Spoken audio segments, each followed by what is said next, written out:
drive circular economy to make Malaysia a biomass hub. And SOSMA subsection 4, subsection 5 extended for 5 years.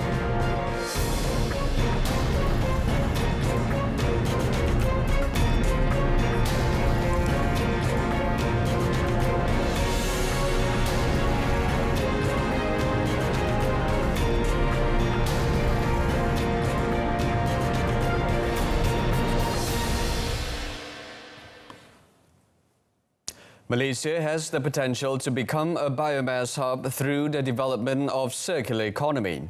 According to Prime Minister Dr. Sri Semasa, it is in line with Malaysia's status as the second biggest palm oil exporter in the world and the largest contributor to the biomass industry. Elaborating further, the Prime Minister said to drive the development of circular economy, focus should be given towards using raw materials from waste or excess in the chain of the agri-commodity sector. Justru kerajaan amat menggalakkan usaha menjadikan hampas isi rong sawit sebagai bahan mentah makanan domestik, aquaculture dan penternakan bagi mengurangkan penggantungan import dan menyumbang kepada inisiatif security makanan negara. Pada masa yang sama, pendekatan untuk menggunakan bahan mentah daripada sisa buangan atau lebihan di sepanjang rantaian nilai sektor agro-komoditi juga diberi tumpuan bagi memacu pembangunan ekonomi kitaran ataupun circular economy. Speaking at the launch of Malaysia International Agri-Commodity Expo and Summit in Kuala Lumpur today, the Premier added using the agri-commodity waste as an alternative is impeccable. Due to the ongoing food security crisis, global economy uncertainty and geopolitical crisis as well as climate change. Dr. Sri Semasa also said the agri-commodity will be able to help revive the country's economy and stabilize it. Meanwhile, Dr. Sri Semasa also informed that the government will continue to stimulate foreign direct investment (FDI) to diversify agri-commodity products with high added value. Towards this end, China government-owned companies will work together with local companies and Malaysia Palm Oil Board (MPOB) to produce hydro-treated vegetable oil or HVO and sustainable aviation fuel (SAF) in the country involving FDI. Worth 6 billion ringgit. Usaha ini bakal menawarkan 1,000 peluang pekerjaan. Pembinaan kilang HVO dan SAF pertama di Malaysia ini merupakan salah satu inisiatif untuk memacu sektor sawit Malaysia ke arah industri berteknologi dan bernilai tinggi. The China companies that will be involved in the initiative are Shangji Construction Investment Group Co. Limited and Institute of Coal Chemistry, Chinese Academy of Sciences. Meanwhile, Pengerang Maritime Industries Sdn Bhd and Sabah Oil and Gas Development Corporation will be representatives for Malaysia. Labourers from Pakistan and India have the potential to be brought into the local farming sector. Plantation Industries and Commodities Minister Dato' Zuraida Kamaruddin said the move can reduce Malaysia's dependency on Indonesia and Bangladesh for labour power. Ada potensi untuk pekerja dari Pakistan untuk masuk dalam bidang peladangan. Saya lihat angkanya makin meningkat daripada Pakistan dalam 1,000 lebih tak salah saya. So jadi itu menjadi satu potensi dan India juga ada juga yang dalam bidang peladangan. Jadi saya akan minta industri players untuk cuba market India dan Pakistan jadi tidak terlalu bergantung kepada Indonesia dan juga Bangladesh. Speaking at the Malaysia International Agri-Commodity Expo and Summit 2022 MIASIS, she said the government will ensure that the companies and ministries look after the welfare of plantation workers and also comply with sustainability issues. MIASIS will be a platform to counter allegations such as those on forced labour and sustainability issues in the agri-commodity sector. The government is considering to re-allow the export of chicken in the nearest future. However, according to Deputy Minister of Agriculture and Food Industry, Dr. Nik Mohamad Zawawi Saleh, the exact date to lift the export ban is yet to be determined. Tarikh belum ada lagi, tetapi insya-Allah dia tidak lama. Dia tidak lama. Kita dah ada jawatan kuasa jihad inflasi dan saya pun duduk. Menteri tidak lama maksudnya 1 bulan, 2 bulan, 3 bulan, 6 yang bulan. Dengan maaf kita belum ada keputusan lagi. Saya tak boleh nak sebut 1 bulan, 2 bulan.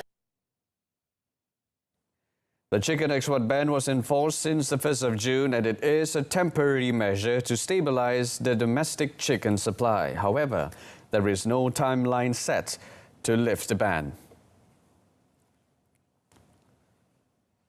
The motion for the extension of subsection 4, subsection 5 of the Security Offences Special Measures Act 2012 for SOSMA or Act 747 for another 5 years beginning 31st July was passed by Dewan Rakyat today.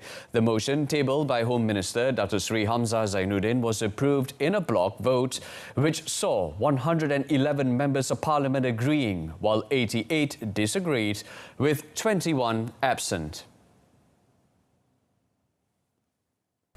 When tabling the motion for the second reading, Dato Sri Hamzah said the subsection should be extended to combat threats to the country's sovereignty, security and public order. He stressed that the Act would also give justice to detainees, including the opportunity to meet their counsels, and security offence cases would also be tried at the High Court. Kita tidak boleh berkompromi dengan anasir-anasir yang mengancam keselamatan negara dan tugas pihak PDRM serta semua agensi keselamatan dalam negara kita adalah bagi memastikan negara ini aman dan selamat untuk didiami. When winding up the motion, Dr. Sri Hamzah agreed to carry out amendments to Act 747 so that there would be no more issues arising on the use of the said Act. He said this included the arrests of politicians with SOSMA.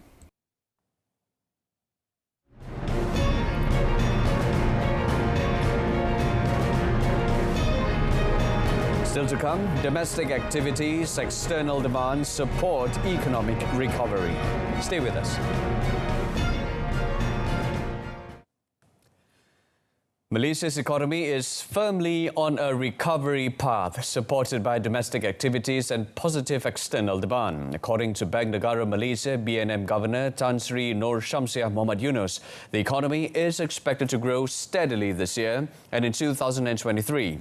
Despite continuing challenges from rising cost pressures, the Russia-Ukraine military conflict, and China's strict containment measures of COVID-19.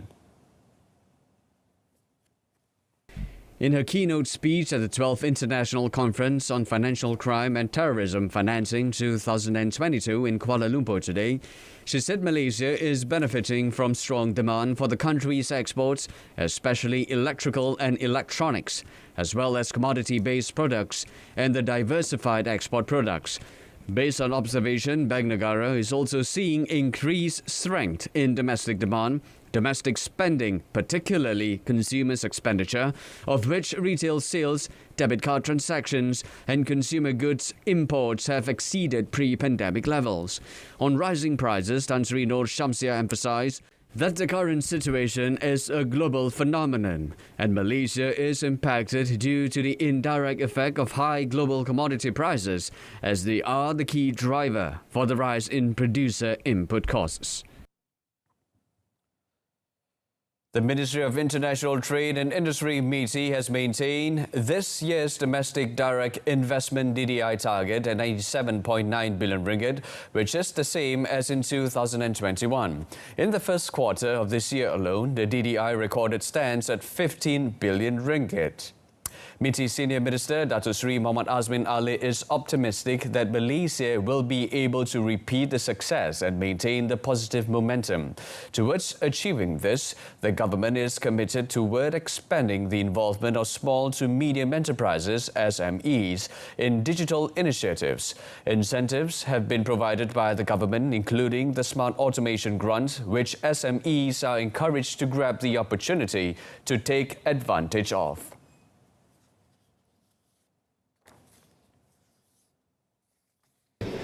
Antara langkah yang saya cadangkan tadi ialah untuk SMEs terlibat secara langsung dalam digitalisation, automation dan robotik, kerana industri pembuatan seperti ini memerlukan teknologi-teknologi baru untuk meningkatkan produktiviti dan juga efisiensi.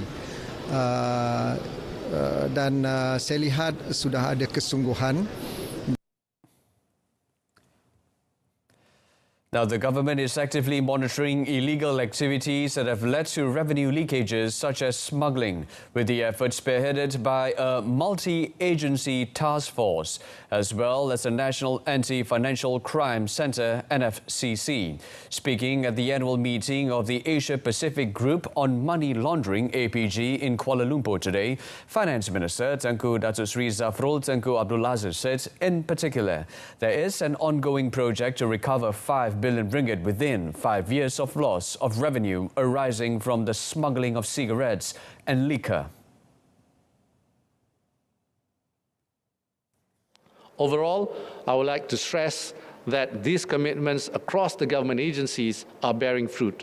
In 2021, the disclosures of suspicious transactions reports have successfully resulted in 70 arrests of various offences, 136 million ringgit of criminal proceeds being frozen or seized, and revenue recovery of more than 225 million ringgit.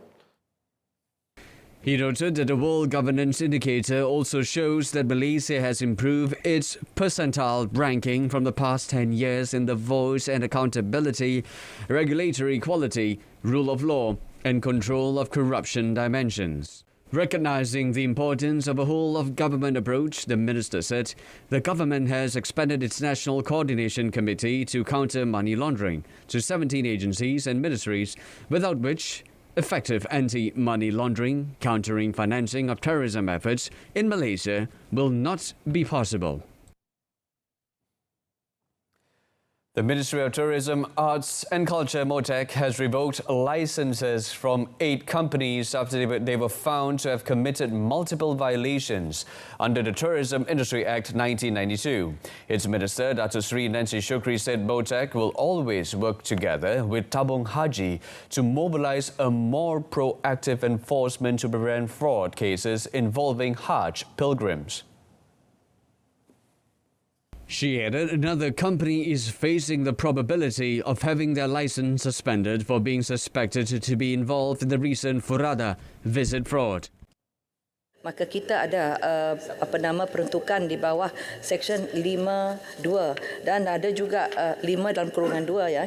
Kalau mereka menjalankan perniagaan tanpa lesen. Tapi kalau mereka telah menyalahkan undang-undang di bawah MOTAC, mereka yang berdaftar dengan kita, ianya adalah satu kesalahan di mana perlu dibuktikan pengusahaan pelancongan berlesen itu menjalankan perniagaannya mengikut cara yang memudaratkan kepentingan orang awam, industri pelancongan atau ekonomi negara. Tadi nak tanya dari segi statistik ya. Kita telah mengambil tindakan bagi mereka yang melanggar peraturan di bawah Akta Industri Pelancongan 1992, Akta 482. Speaking at the Dewan Rakyat, Datuk Seri Nancy advised the public to be more careful when dealing with any tourism agencies that offer Hajj packages. And in other news, several health clinics around Klang Valley are now operating beyond the regular office hours to reduce congestion in hospital emergency departments caused by those with non-urgent medical conditions. According to Deputy Health Minister Datuk Dr. Nur Azmi Ghazali, the operating hours of the clinics have been extended until 9 or 10 p.m. every day. Tidak semua yang contohnya di ED, hospital, semua datang sebagai, sedangkan tak semuanya yang duduk boleh duduk red zone lah, kan? Setengah tu kena clean zone. So dia boleh duduk pergi klinik kesihatan saja, dia tak payah pergi ke hospital. Jadi ini maknanya tak semua yang pergi ke hospital tu perlu pergi ke hospital hingga sesak hospital. Speaking after officiating at the 3rd Health Ministry Dietitians Quality and Research Convention DQRC 2022, he said the purpose of the extended hours is to reduce the burden of staff at the department.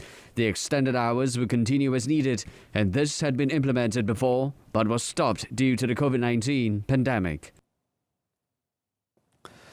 Now, 400 people die every week due to cigarettes. According to Health Minister Khairi Jamaluddin, tobacco intake is the main factor that causes cancer, which leads to the highest amount of deaths in hospitals. Produk tembakau juga menyebabkan ketagihan nikotin yang merupakan satu kandungan dalam rokok. It takes less than 10 seconds for the nicotine to hit your brain once you inhale cigarette smoke. Sebab itu sukar untuk perokok berhenti merokok, menjadikan ramai merokok sepanjang hayat dan mengidapi pelbagai jenis penyakit. Khairi stated this through a posting on his official TikTok account in line with the campaign to ban all cigarettes, vapes and all smoking apparatus for those born after the year 2007, which will be tabled next week. He strictly reiterated that cigarettes cause various chronic diseases to smokers as well as those around them. The public is advised to each play their part in giving rise to a generation that is free from smoking.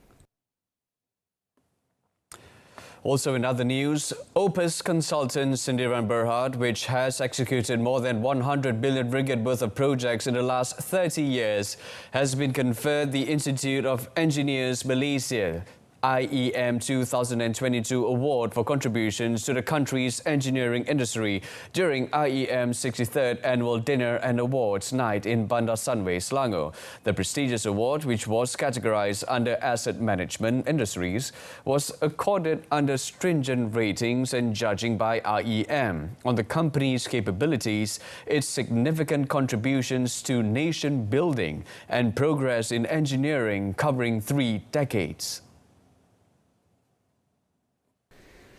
Dr. Tony Chun, Managing Director of Opus Consultants, said the company had stayed true to its tagline of, quote, delivering with distinction, and would continue to contribute to the advancement of engineering, both locally and internationally. Attended by nearly 1,000 members and guests comprising representatives from professional bodies and government agencies, as well as guests from engineering organizations, the evening witnessed the presentation of various awards to worthy recipients, both individuals and companies.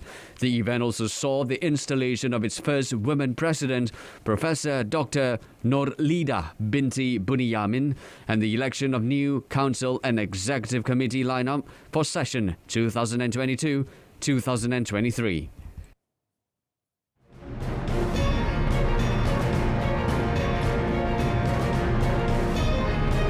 Malaysia condemns Myanmar's execution.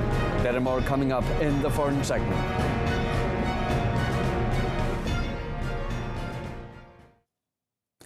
Malaysia's Foreign Minister Datuk Seri Saifuddin Abdullah has slammed the Myanmar junta's execution of 4 prisoners, including 2 leading pro-democracy figures, calling it a crime against humanity.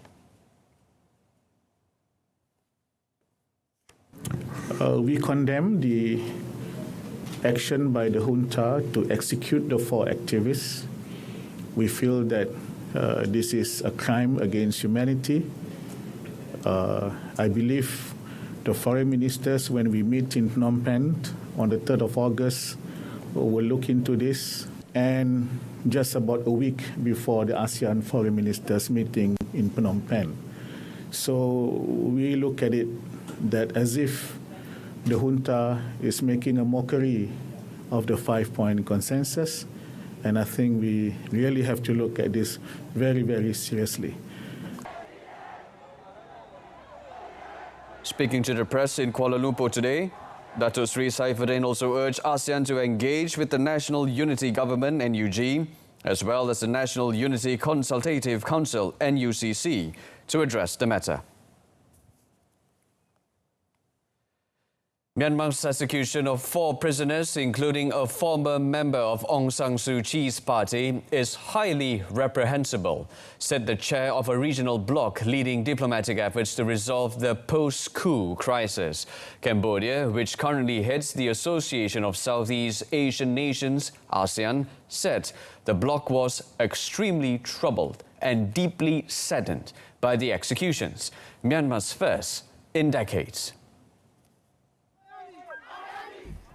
In a statement issued Tuesday, it accused the junta of a gross lack of will to engage with ASEAN's efforts to facilitate dialogue between the military and its opponents. The statement also noted that the executions had taken place, quote, despite the personal appeal of Cambodian Prime Minister Hun Sen to halt proceedings. In Thailand today, hundreds of people staged a noisy protest outside the Myanmar embassy in Bangkok. The 10-nation bloc, of which Myanmar is a member, has led diplomatic efforts to end the chaos unleashed by last year's putsch. In April 2021, it reached a 5-point consensus with the junta, which calls for a cessation of violence and constructive dialogue. But violence has continued, with anti-junta groups clashing regularly with the military, which is accused of torching villagers. Myanmar remains isolated on the international stage, with Cambodia's leader Hun Sen the only foreign head of state to visit since the putsch. According to a local monitoring group, since Myanmar's coup, more than 2,100 people have been killed in the military crackdown on dissent. EU ministers debated today how to reduce gas consumption this winter, an act of solidarity for Germany and a response to Russia's manipulation of supplies as an economic weapon.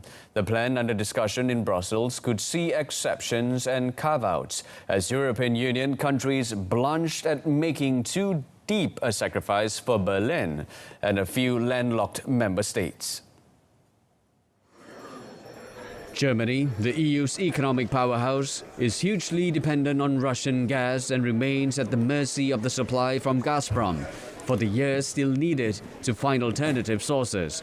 France said showing solidarity to Berlin would help all of Europe, even though Germany takes a major share of the 40% of EU gas imports that came from Russia last year. The plan under consideration would ask member states to voluntarily reduce gas use by 15%, starting next month and over the subsequent winter through March.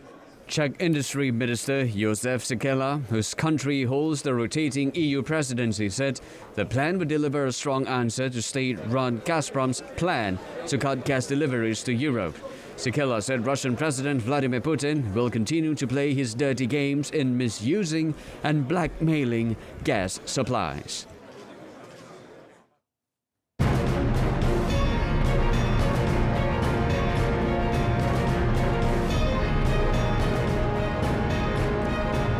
Next in sports, Malaysia aims 16 goals in ASEAN Para Games.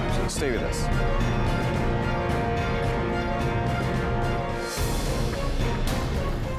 The national contingent is aiming to secure 16 gold medals in the upcoming ASEAN Para Games in Solo, Indonesia, set to begin this Saturday. According to Chef de Mission CDM Colonel Nur Azam Arifin, the Malaysian athletes are able to achieve the target set.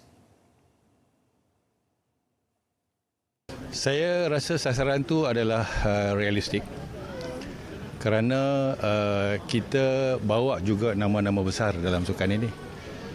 Dan saya dapati ada juga atlet yang tidak pernah ke sukan para selepas KL 17. Jadi mungkin ini adalah pengalaman pertama mereka untuk keluar negara. So setelah kita hitung dan kita dapati 16 adalah cukup realistik.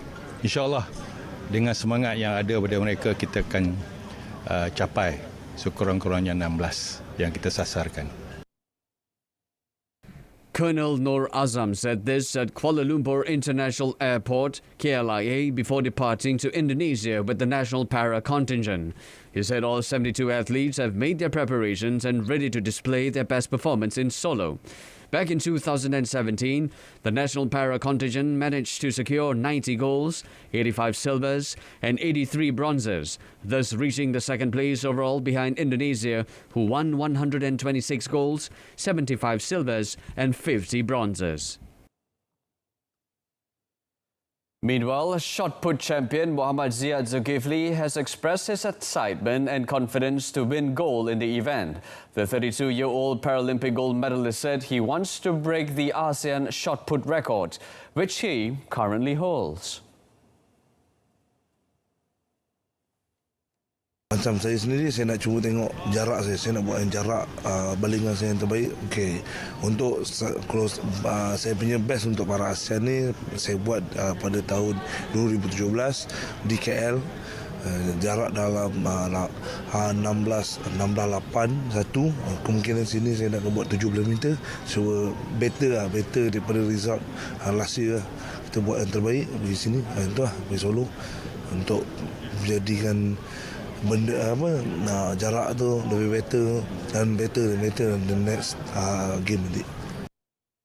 The last time Muhammad Ziad competed was at the Asian Para Games in Kuala Lumpur in 2017, when he managed to win a gold with a throw of 16.81 meter. In Hanoi SEA Games, Muhammad Ziad managed to win a bronze with a throw of 17.2 meter. In motorsports, Formula One teams say they need a quick decision, preferably before the August break, on proposed 2023 technical changes that aim to end the sport's porpoising problem, but have divided the paddock. The governing FIA wants to tackle vertical oscillation, a phenomenon where cars bounce at speed like a porpoise through water. That the proposals favour those who got this year wrong and should not be forced through a safety ground.